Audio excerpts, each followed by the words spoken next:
Hey, what's going on, my friends? It's Dave Sharpe. Welcome to Wake Up Legendary. And we have yet another amazing guest this morning. I'm excited to talk to Ashlee and hear what she has to say. Stay at home mom, okay? Homeschooling a couple of kids out in California. Talk to us this morning about getting real with your audience and what it takes to build a business that works for you. Ashlee, welcome to the show. Hi, thanks for having me on. You're so welcome. Thanks for being willing to come on Of course. and give back a little bit, some of your secrets to success. What led you to Legendary? What were you looking for? Well, our family just kind of experienced a lot of ups and downs financially over the last few years since the pandemic with layoffs and me being home with the kids, Mm. quitting my job so that I could be home with the kids, and then, life just spinning upside down. So I spent kind of a year trying to figure out how I was going to make an income from home because I homeschool my kids, and that was kind of a really big deal. And I didn't want that to change. So I ended up looking online, and one day I remember my mom sent me this video of one of Becca Duncan's video, and I was like, "What is she doing?" Your mom, Yeah. we had a mom sending a daughter a video last Oh week, I yeah. think on Friday. Go, yay moms, Yeah. yay entrepreneurial moms or Seriously. supportive moms, right? I know. She's like my best friend. So we're always trying to find different ways. So she knew where we were at and she just sent it to me. And then when I realized it was a course on affiliate marketing, I had already heard of affiliate marketing because I have a Mm. best friend who's in marketing, and years ago I had a blog and she was like, "You should look into this. Like if you're not making money on your blog, you're doing something wrong." So Why I are had you doing it, heard, right? yeah, right. So I had heard of it before, but then I thought when I saw the course, I thought, okay, wait a second, this could help me rebuild that blog back up. This could help me figure out actually how to monetize and make real money doing this. And when I saw the amount of money that she was making at the time, I think she was still in like 4 months into her journey, but she was already, excelling. And I remember thinking, okay, if this can teach me how to do that, not necessarily with those same goals, but for my own business, then I need to look into this. And for me, it was like $7, like whatever. I need to find a way to make an income. So Yeah. we're going to go for this. So you and millions of other people during the pandemic, right, who were suddenly out of work, suddenly going through a real life catastrophe slash emergency. Yes. And I have been hearing this phrase for many years Mm, inside of the, entrepreneur or business world, kind of, which is you're only one medical emergency away from complete financial destruction. mm-hmm. And in this case, it wasn't even particularly our medical emergency. It was more the world's medical Right. emergency. Right. And we were all victims in a Yes. sense, some more than others, of course. Yeah. People who have, less resources and people who were frontline workers and all of these people. We certainly Right. want to give them a major shout out, especially all of the nurses, because we have a lot in this community Yeah, for who sure. had to sort of work through that. But the rest of us who were just kind of not in the medical field, Yeah. we're going, gee whiz, now Mhm. what? And so it brought a lot of people to the internet. Right. It brought a lot of people to the internet. Now, it brought a lot of those nurses to us after the pandemic cooled down. And again, we want Mhm. to thank them for all their effort to keep us healthy and safe through the pandemic. But what was that like for you to be, as a person who homeschools your kids, is very independent, is obviously very used to doing for yourself and Mhm. being able to probably provide for yourself?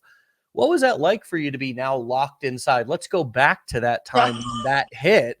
And what was that like for you to be kind of back against the wall and you really had to make something happen? Because now that's not so much the case for a lot of us.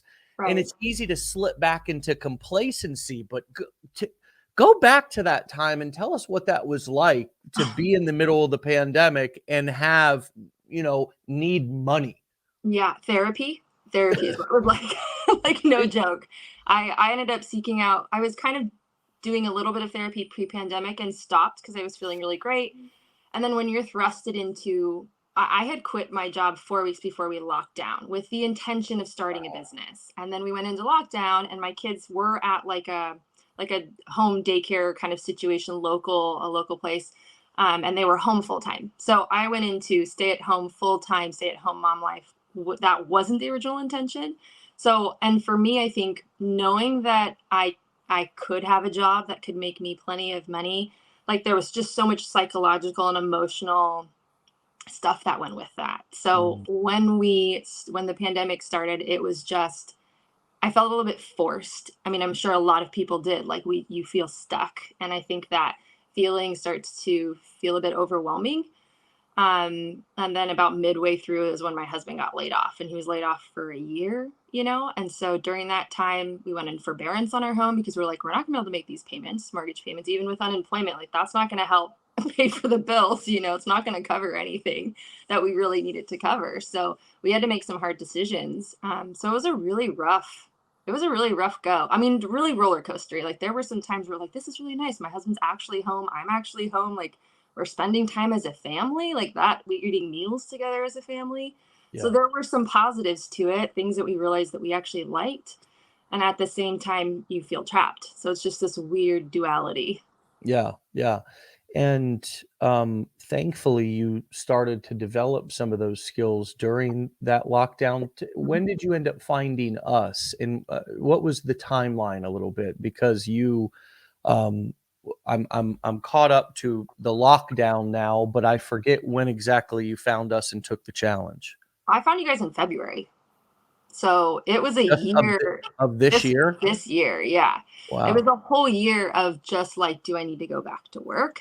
Can we do this? My husband finally got a full-time job, but we still weren't Yeah. getting health benefits yet. So it was just this dance of like, is it going to work out? And then in January, we realized we need to make more money. So Yeah. it just hit that point where it was obvious that I needed to do something because he already works so hard. He works so hard, and Yeah. he was trying to take on extra like freelance stuff on the side. It just wasn't working. So I Okay. knew in order for him to be able to be home and for me to maintain the lifestyle and the life of homeschooling my kids, I needed to find a way to do something from home Yeah. that I'm homeschooling. Like I don't Yeah. send my kids off to school all day, Right. So Right. Right. I had to find something that was going to be really flexible, and that I could literally do if I only had a 10-minute window, So you had heard about affiliate marketing and some digital marketing business models and so Mhm. forth before, but what was it like for you to go through the challenge and see the pieces being put together and start to understand them, Yeah. how money was made, how affiliate links actually worked, how you could build an email list? Was that quite an aha moment for only $7 for you? Was that Yeah. a 7 was that knowledge you wish you had 3, 4, 5 years ago? Talk to us You about have no idea. how the pieces got put together for you there and what that was like. Yeah, so I honestly feel like even day one, like the introduction to it, I just remember being like, "What? Like, what?" Like, I don't think marketing's never really been my thing. I've worked on design teams, I've worked with marketing teams before, but I've never thought I would have any interest in how it really works, But it was mind-blowing to me, honestly, to see how it all connects and how there's a real strategy in order to get to this endpoint that you so badly want to get to, but there's a process to this. And I love processes, so for me that just felt like it was an exciting thing because it felt like actual things that I could do. And Mm, at the same time, I just remember, I think it was about day 3, I was like, my mind felt like I had so many ideas, like it had been so long since I felt that creative rush of ideas. And I yeah, remember thinking about all my friends and family around me that I knew were struggling financially who have their own set of skills in different things, and being like, wait, this could be applied to so many different things. yeah, So many different things. yeah. Well, that's exactly what it was like for me as well. The light bulbs were going off. I was beginning to see the way in which things were sold, and being sold online, and money was actually being made. Like nowadays, you hear about, oh, he or she's a YouTuber. Mm, What does that mean? Why, like teachers, like you're a yeah. teacher, you're a Uh-huh. homeschool teacher of your children. I would assume probably teachers in schools with classrooms, they see 20, 40, 60 kids a day or whatever. And I know that's being talked about a lot in those schools, but those teachers, I would assume a lot of them probably go, it's so silly. They all just want to be YouTubers nowadays. Yeah. And I've heard people make fun of kids, like teachers, like say, yeah, they just want to be YouTubers now. And of course, parents too, because they don't understand Yeah. how money is being made, and they're a little bit dismissive of it. Absolutely. But I Absolutely. mean, Yeah. I'm not saying children know all the details of building funnels and all that. They do. They like the idea of being famous, and the Right. money will make sense later. But for you, as you now understand what a YouTuber really is, Hmm. right? It doesn't mean just one thing. A YouTuber can be, somebody posting videos about helping their child sleep through the night, and maybe they're promoting affiliates link, products. Hey, get this course or get Right. my free ebook down in the link in the description below, which takes them, that visitor or that viewer, on to be introduced to some course or maybe some Right. product that person's an affiliate for, maybe that they're selling on Amazon. So you begin to see what these terms, these more mainstream terms, how people are actually using them to make money. And I always use the example of well, here they are. Stole my wife's Dolce and Gabbana glasses this morning because I've broken or left all mine somewhere. But when you put on the marketing shades, it's Mm, almost like you begin to see the world with a whole new set of eyes, because now you have this information. And are you feeling more empowered now as a result? It's been about 4 months since you first went through the challenge. yeah. How are you feeling in terms of your confidence in your ability to provide? I mean, I feel like it's a whole different type of confidence than being able to have a 9 to 5 job. It's almost like the creative aspect of what I've learned feels like it can be applied to so many different things. So, like, even if I were to step away from the way that I'm doing it currently and try to do it a different way or try to start a business or whatever that is, I think there's just foundational skills that you literally can take in so Mm, many different directions. So there's a sense of like peace that comes with just having that knowledge, mhm. you know? So what's it been like for you to step out of your comfort zone? And then I want to talk about a little bit about your scheduling and how you make time to do it all. But what's it been like for you to, you know, go from, uh, surely you have friends or people that you talk to on the phone, or maybe you did some FaceTiming, but posting videos on the internet and putting yourself out there, I'm sure, is a whole different level. For So sure. how did you build up either the courage or confidence to be able to do that? And what was it like during those first few videos that you posted? Honestly, I don't have any issues speaking in in a group setting, but being on a camera, there's something very different about that. And I'm always the one behind the camera with my kids, with my husband. Like, I have copious amounts of beautiful photos of everybody else, but I've never really felt comfortable being in photos. It's just not something that I enjoyed. Um, so I feel like I think for almost everybody, there is this place of just making a decision. Like, I am going to do this. I'm going to look a fool, but there's 0 people who are going to see me right now. Maybe I'll get 200 people who see this video. And then you just kind of figure it out. And literally, the more you do it, it gets easier quickly. The more that if you're posting 2 to 3 times a day, you quickly start to feel more comfortable in front of the camera. And I remember that first week or two, and I look back at these videos and I'm like, oh my gosh, like what I know now.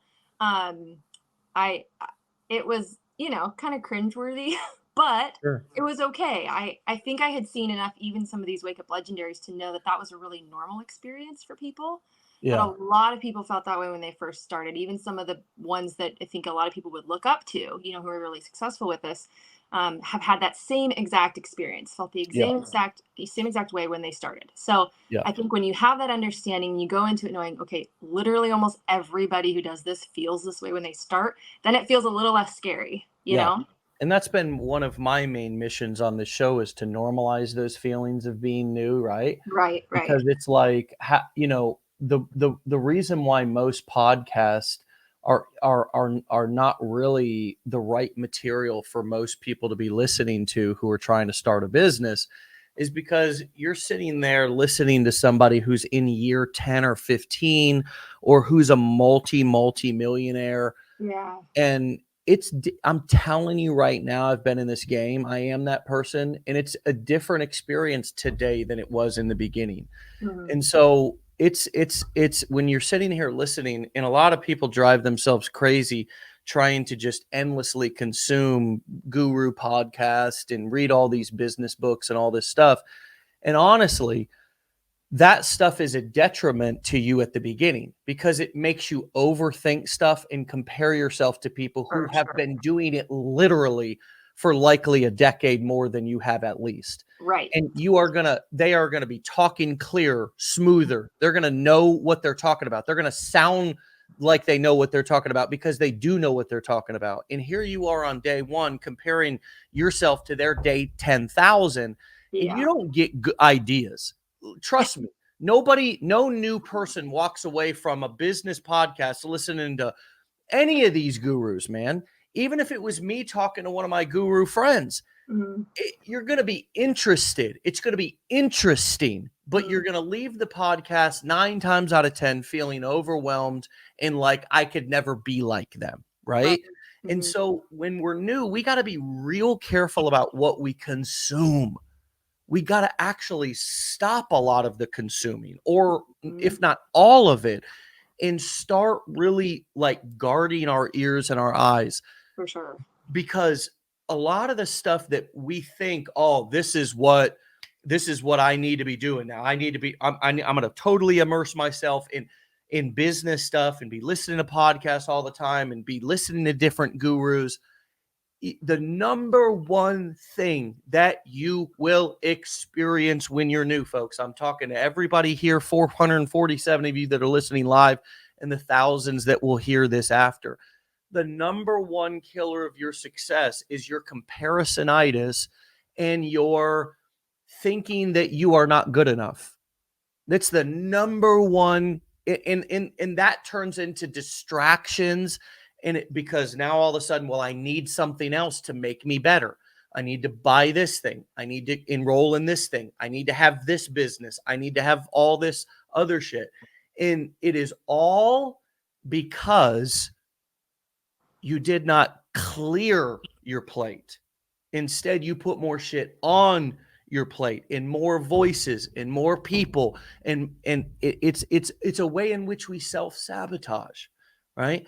And so that's why it's so important to, use every moment in a way that is either listening to a singular message, or is inside of an income producing activity, like you're using that time to produce, to create, to Mhm. implement what you've already learned, because you don't actually know something until you've done it, Right. right? So a lot of times we'll go through a course, for example, the challenge, but then that'll get us interested in affiliate marketing. Now all of a sudden we're taking 5 other courses and listening to 10 other gurus and listening to podcasts and all this stuff.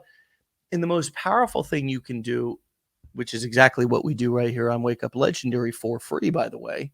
This is a major contribution to this community, and it's able to happen because of people like you willing to come back and talk about, answer these very basic but powerful questions, like what was it like to record your first videos? Because that's where 99% of you are at right now. So you don't need to worry about what it's like to post your 10,000th video. You just need to focus on what it's like to get through the phase that you're in right now. And Mhm. once you get through that first phase, then you're going to be ready to fly the nest. But the reason why people don't fly the nest is because they don't stay and get through that first phase. Instead, they come through the door and immediately get whisked off by, imagine that you're coming into a party. And the moment you walk in the door, there's all these. Have you ever landed in a different country, Ashlee? Yes. Have you ever? Okay. Do you know how at the airport, like if you fly into like, any of the islands, if you fly into a lot of the places in South America, right, you're going to be greeted with like 50 taxi cab drivers. Okay. They're all going to be right there ready saying, hey, hey, hey, hello, hello. Right. And if you didn't know what you're doing, then you just get in anybody's car. Right. And just start driving. And that's their number one goal, is to get you in the car. Cause then you're not going to be rude and get out. So so, hey, come with me. They'll do anything. Right. Cause that's their marketing strategy. But when you land, it's really important to know where the hell you're going and know who's picking you up and have a plan for your transportation before you just randomly land in a country. Right. Yeah. And although we don't really know that coming into this, it's really important, because even inside of our Facebook group, it's a public group. Anybody can get into it. There's different people. There's people who are trying to sell you this and convince you of that and all this different crap, right? And a lot of times we just put more stuff on our plate because we think we need it. And then it just creates more comparisonitis and more distraction. And so, long rant, but hopefully the point was taken. And I ask you this: how do you find time, first of all? What does your day look like? It's got to be limited because you're homeschooling children. So talk us through how you keep from chasing shiny objects, and how do you limit the distractions, and what does a typical day look like for you? Where are your pockets of time? Honestly, every day is different for me because I'm home with my kids. So I'm somebody who likes structure. So I would love it if it was like, okay, I know I'm going to have this block of time every day. And I set that time, but my kids don't function that way. They every day they want something different. Every day we're doing something different. So I don't really have the time. I kind of have to make the time. So if that means like my kids are playing happily out in the backyard and they're getting along really well, that's my time to run inside and make a piece of content. And it sounds like, I mean, that's literally how I my know day what you're talking about. How old are your kids? 7 and almost 5. Oh my God. Yeah. I know what you're talking about with the getting along. I've got a 2.5-year-old boy and a 7-year-old girl. And I'm going to tell you something. It's literally like X Games with a little bit of UFC. Yeah. You know what I mean? Oh, yes, I do very much. Like whenever they're together. Now you get them apart. Like I had my son all weekend because my wife was on a cruise with my daughter this weekend with her dance team. He's a totally different child. That is absolutely true. Plays by himself. He's quiet. You get them together, I'm telling you, it's X Games and UFC, baby. Yeah, I mean, my kids are like the best of friends, and also they can duke it out pretty. I mean, they're with each other all the time. When you're with someone, I think it develops really a tight bond, which is great. But and they're closer in age too. So I think there's a competitive thing that comes with that as well. So, and they're both like do flips off the sofa. Like they're kind of got a lot of energy. So, yeah. Well, look, I've worked like you work for years. Okay. So I understand and relate to this. I mean, I now work inside of a house that's right around the corner from the house that I live in. And that's been an evolution. It's nice to have a work house, right? Kind of like an office, but when you have kids at home, those boundaries really aren't always respected. So what are you going to do? You're going to like be a tyrant in your house with your 2-year-old? They don't understand, right? So it's hard, right? So I understand the battle that, moms and dads are facing, because I face it as well when I am home and I've got something to do. 90% of the work that I do nowadays and that you do as well can be done on your cell phone. Yeah. So, honestly, now if my kids see me on my phone, they know I'm working, or that's their first assumption is that I'm working, right? My 7-year-old is like, if she sees me on my phone, she's like, "Are you done working?" right? So that's kind of cool. She knows that I'm working, Yeah. but I do find those pockets the same way that you're talking about. If the kids are playing or like, and I'm just there because my son likes to be watched a lot as much Mhm. as he likes, just me to be present with him. But I could sneak an audio or record a quick video, or I mean, it depends on what niche you're in. And if you're using your own face, it might also be a great time to record a video, Yeah. right? I Yeah. mean, while you're doing whatever you're doing there. Mhm. So what I hear you're finding is how to integrate Yes. your business into your life instead of trying to integrate your life into Right. or around your job. Right. For sure. And I honestly feel like this type of work, doing stuff online from your phone, gives you that ability so that you're not having that. Like, I mean, I've done the full time job thing, I've done the commuting hours a day. Like, I know what that's like. I know what that's like having kids, both of my kids too. So I understand what it's like to Crazy. feel like you're trying to care for your children, but they're like the side. And I also now know what it's like to make them the main event, and then everything else is just on the side. You know what I mean? Like I'm feeling the Holy Spirit. No, I'm just playing. No. I'm feeling a grand rising inside right now. No, what I was feeling was um I was feeling like sad, man, for like all the parents and also the kids who spend so much time away from each other, both the 8 to whatever hour shift per day, Mhm. 8+ hour shift plus the commute. I mean, it's like I'm so grateful that my kids have my I have an older one who did, but I've always been an entrepreneur. Mhm. Not as free of an entrepreneur as I am now, but I tell you, it's a great gift that we can give our children, not particularly of the money that we can make, which that will be beneficial clearly, Mhm. but the Absolutely. time that Mhm. we can give ourselves and our kids by developing these skills and learning how to be with them more. Mhm. Because and this is a big like when this hits, it's like, oof, that's heavy. It's like when you realize that you being away, if you want to be with your kids, for example, Yeah. or if you want to work from home, is only a matter of you just not knowing how to do that.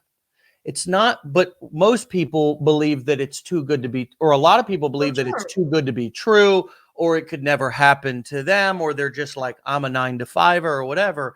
But the truth is that it's not, for most of us, and I will say, look, there's a lot of people in this world who don't have the same opportunity. But for most of us, it's a matter of just not knowing how Mhm. to be able to stay at home, how to make money from home. Yeah.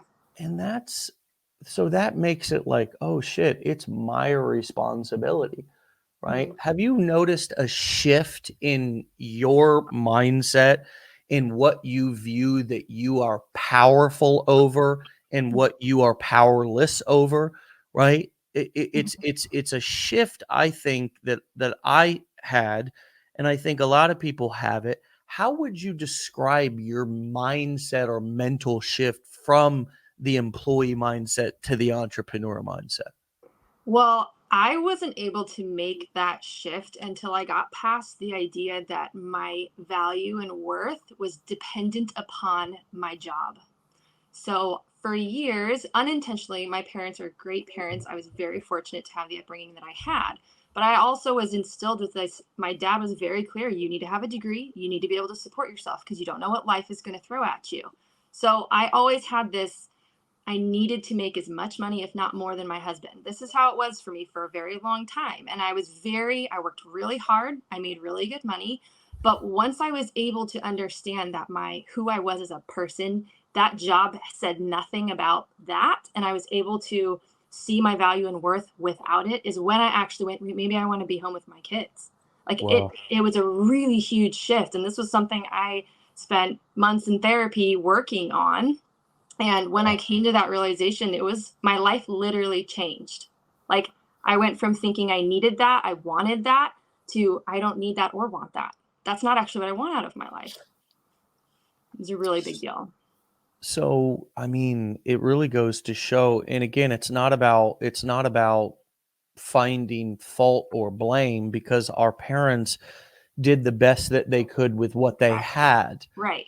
But it shows the power of messaging, Mm-hmm. right? In how messaging develops beliefs, and Mm-hmm. how beliefs turn into a belief system, Right. right? That we then kind of share and perpetuate throughout generations Yes. until You break it. you come along in your Mm-hmm. family and say, Yeah. I can't really whistle, but the ref goes, time out, Yeah. right? You're the ref. You said Yeah. time out here for a second. Hold on. There's not enough time in the day to do all this. I mean, look, in I'm thinking that I have to earn as much or more than my husband. Like you were like, time out. This Yeah. may just be a either faulty belief or limiting belief. And you started to address it. You addressed it in probably talking about it with friends and your husband. You Mm-hmm. also went as far as to going to therapy and or brought it up in therapy that you were Yeah. already doing. I mean, you tackled this at the root. You weren't Yes. just going to spray a little weed killer on that thing and hope that it went away. No. So how now do you, I mean, how different is, it's not about bank account growing and then we change. I Yeah. always say you become the person, then the money follows. Or do Yes. you feel like when you build the wealth and start generating the profits that you know you will and can, that you're now more prepared to keep it and Absolutely. then multiply it rather Yes. than the mindset that you were in before? Absolutely. Absolutely. I feel like, well, we don't always sorry, let me get my thoughts. Yes. I think that when you go through a shift like that, when you go through that type of life change, even starting this business, it's made me face things that I like, things I thought I had dealt with completely that I hadn't fully dealt with. That comparison Mm. game that you're talking about. I'm a pretty comfortable person in who I am. I don't really feel moved by other people's opinions of me unless there's someone I really love and value, and they're really close to me. I'm not often swayed in that regard, but it is a very real thing to be putting yourself out there.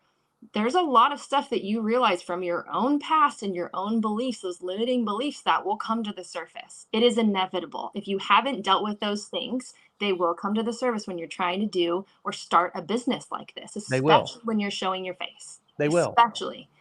Yeah. And that's why the journey of entrepreneurship will be the greatest personal development journey that you ever take. That in your Mhm. marriage and your kids, if you have kids and if you have a marriage, those three Yeah. things will challenge you, because they challenge the nature, your nature, right? Mhm. They challenge who you are and what you think. It's your nature, right? It's Mhm. in my nature to do this, right? Well, it's in your nature. It's in all of our natures to find mates and then to reproduce and then to provide and Mhm. protect, right? Those who we care for, starting with self-preservation is the first law of nature.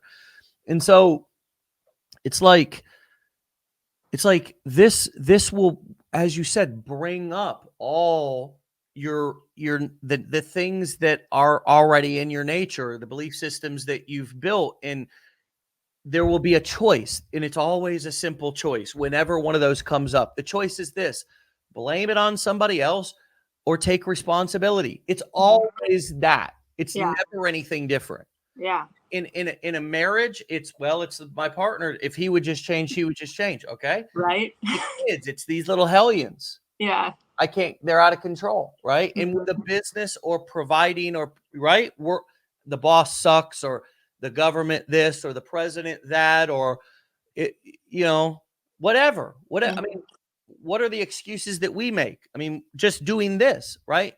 When those things come up in this business, The same way that when they come up, or, when I say this business, I mean, you're starting an affiliate marketing business or you're selling courses, coaching, or events. Mm-hmm. The same way that in a marriage, if my wife and I are having a reoccurring pattern or whatever, I mean, it's either going to be, I just continue to blame her. I say, what's my part? Mm-hmm.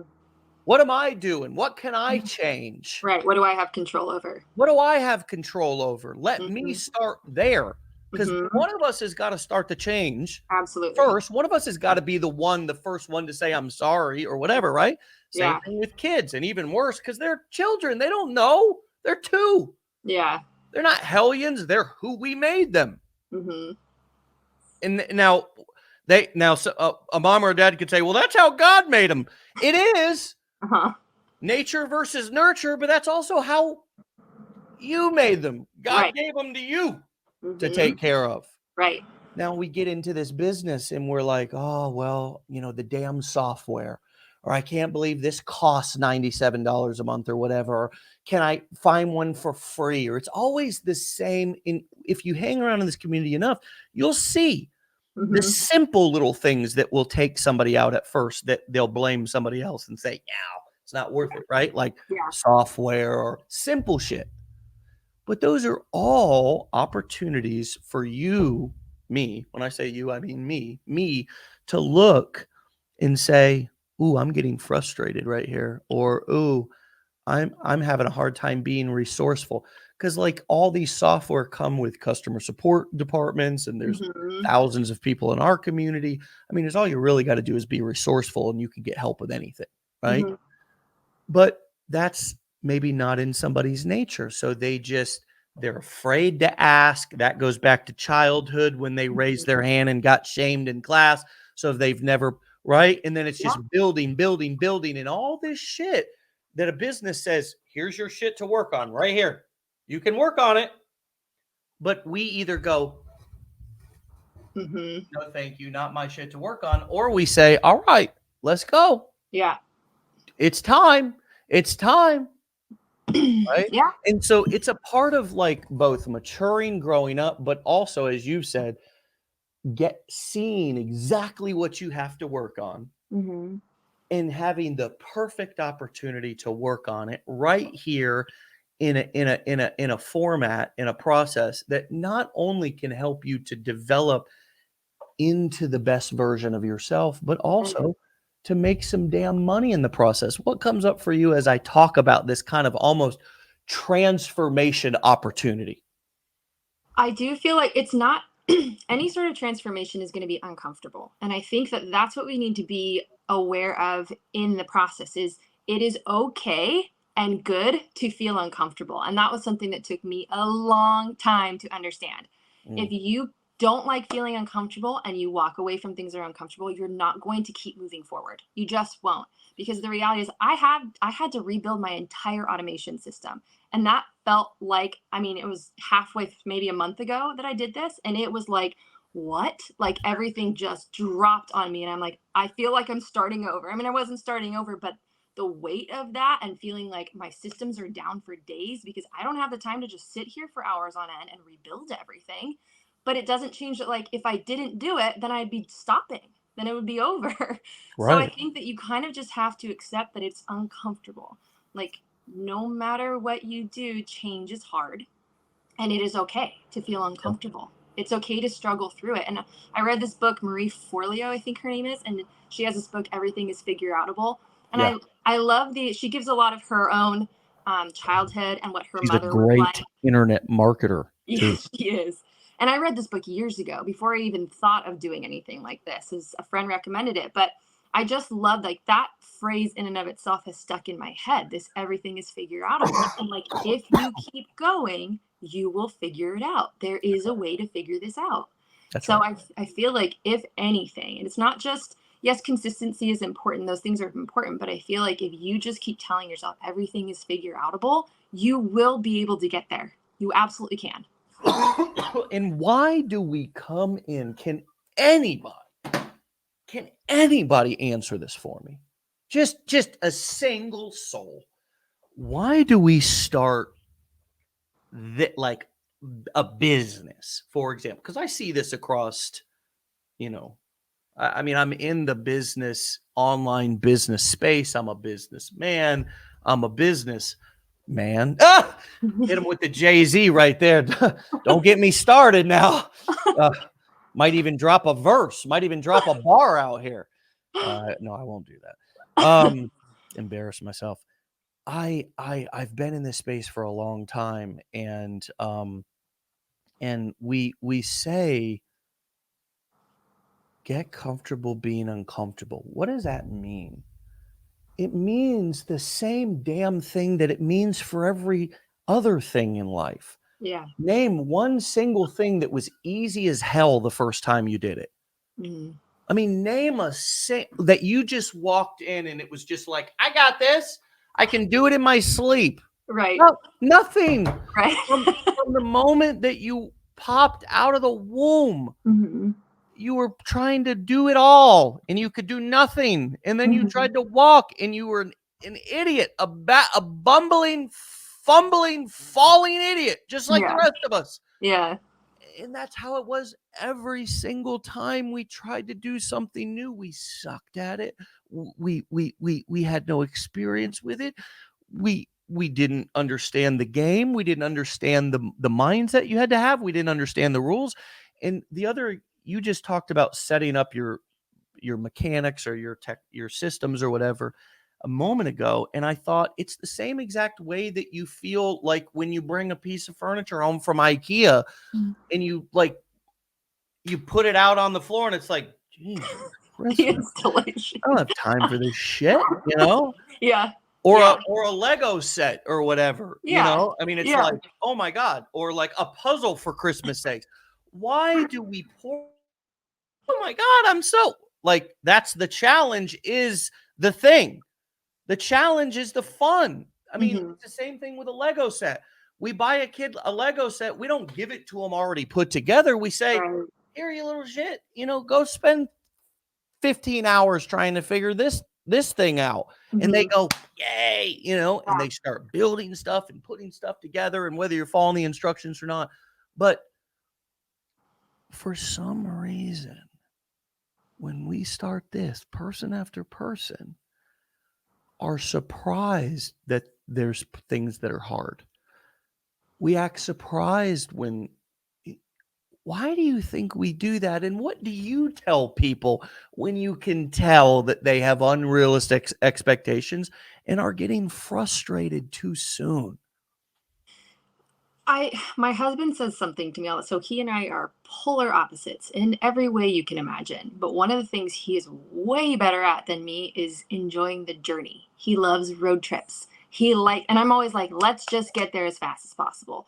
And he has actually really taught me that if you don't figure out and learn how to enjoy the journey, you're going to miss life. You literally just miss it because you're either giving up or you're trying to jump way ahead of yourself instead of just taking those little steps, because there's so much growth that can happen in the journey. There's so much opportunity. There's so much community that can be formed, like, especially in what I'm doing. Like, if I had tried to jump, I mean, don't get me wrong, there have been days, or even I remember I had a week that was rough. I was not in a great place. I'm like, this freaking sucks. Like, this girl started 4 weeks before me and she's doing what? Like, here I am busting my butt. It's that comparison game. But even that week, as crappy as it felt, was a catalyst for getting to me where I am now. Yeah. Which is like knowing that, okay, that kind of stuff happens. Those feelings and thoughts, if you entertain those things, you're going to get stuck again. So I feel like if you learn it's not that you have to love the journey per se, but understand even that maybe you can't love the journey, but maybe you can see the value in it. And that way, with each day, with each step that you make, you see that there's a reason for everything. There's a reason for all of those things that are happening. Yeah. And there really is. I'm pulling up this stock chart right here because I want to show everybody something. This is something from more of a truly a scientific, or just it's a great analogy. If anything, it's a lot more of a real life, like, tangible example here. This is the S&P 500 over the past 100 years. This is the S&P 500 holds the largest top 500 companies in the who are publicly traded on this particular stock exchange. There's also the NASDAQ. That's another stock exchange that tracks technology companies. There's the Dow 100, which tracks what the 100 of the top companies in America. But this is the S&P 500. It's probably the most tracked and widely watched index that tells us where our economy is and where the U.S. marketplace as a whole is. And I want you to look at this, how this over the past 100 years, on average, if you average out the growth, it's been 10% per year, right? But just look at how many downs there were before it took another spike up. That's the important part that we want to look at right here. And if you look at all of those downs, and I mean, if you spread it out over 30 years, you can, of course, see where the downs were just over the past 30 years. But these are a lot like the journey of entrepreneurship, this exact chart right here.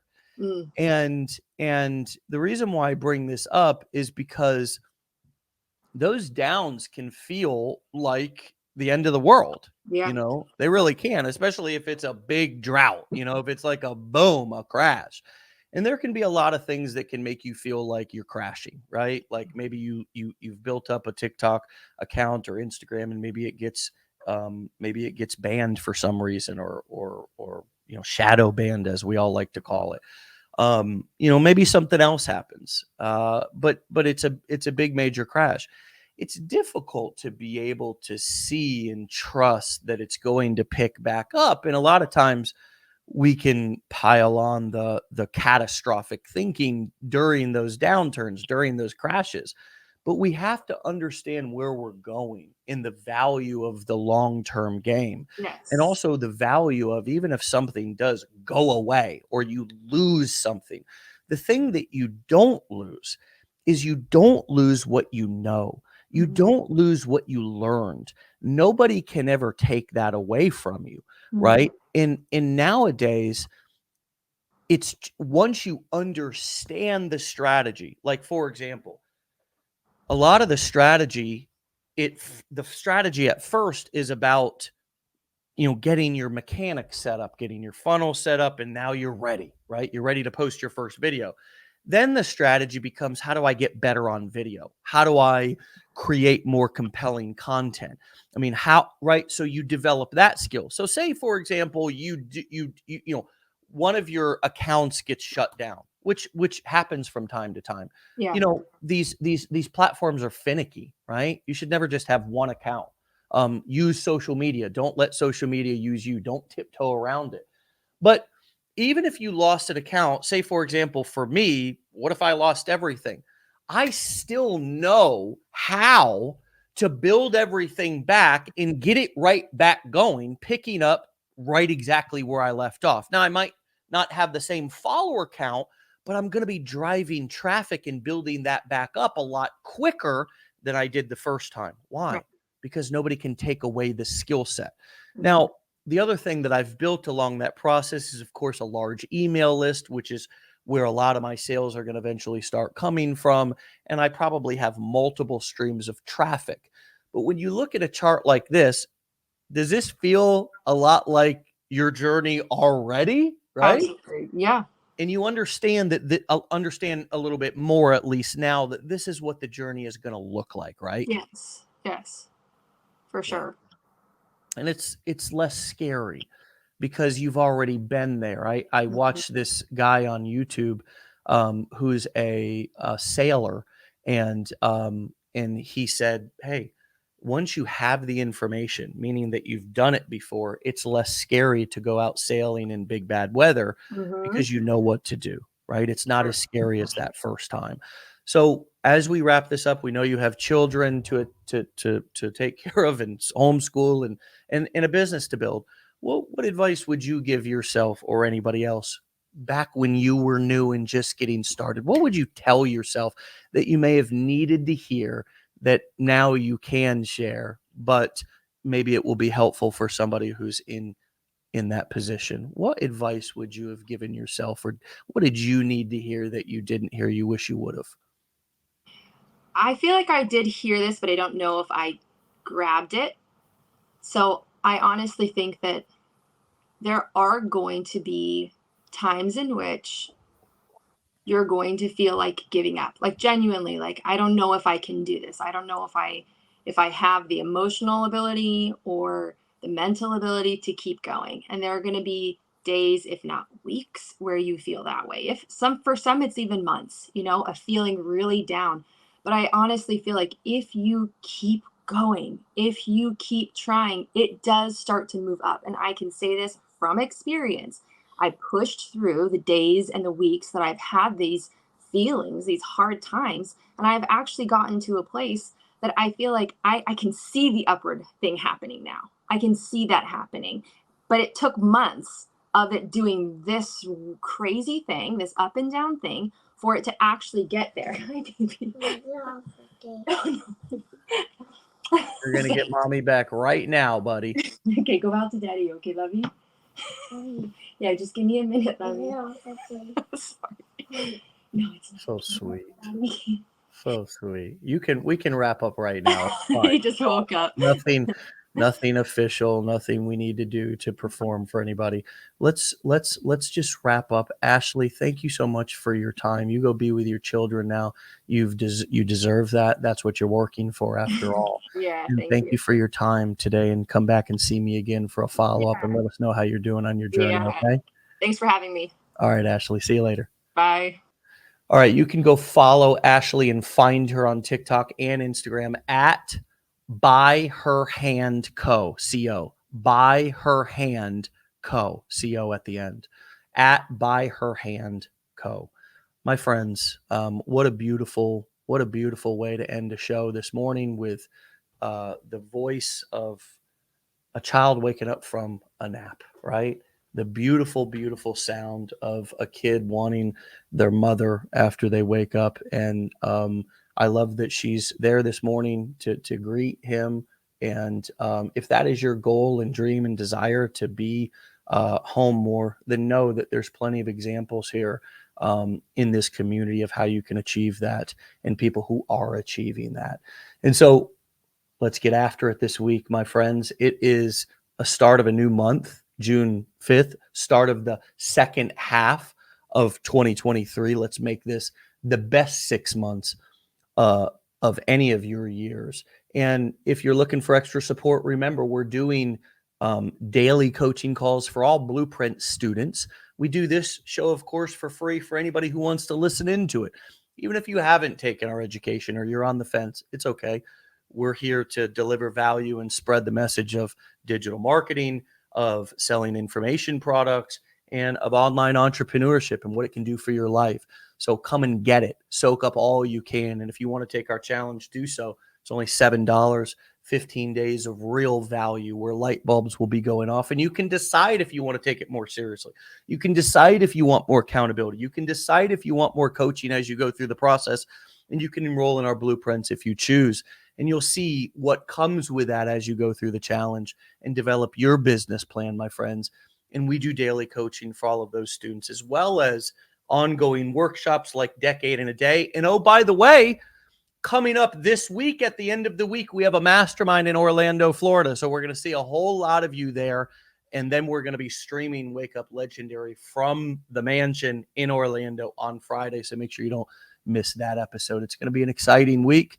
I'll be there, of course. Lots of people that you'll recognize, I'm sure, as well will be there. And it's going to be a lot of fun. So I look forward to seeing all of you there. Have a fantastic day. Be legendary, my friends. Get out of here. Have a great Monday. And we'll see you tomorrow. Peace.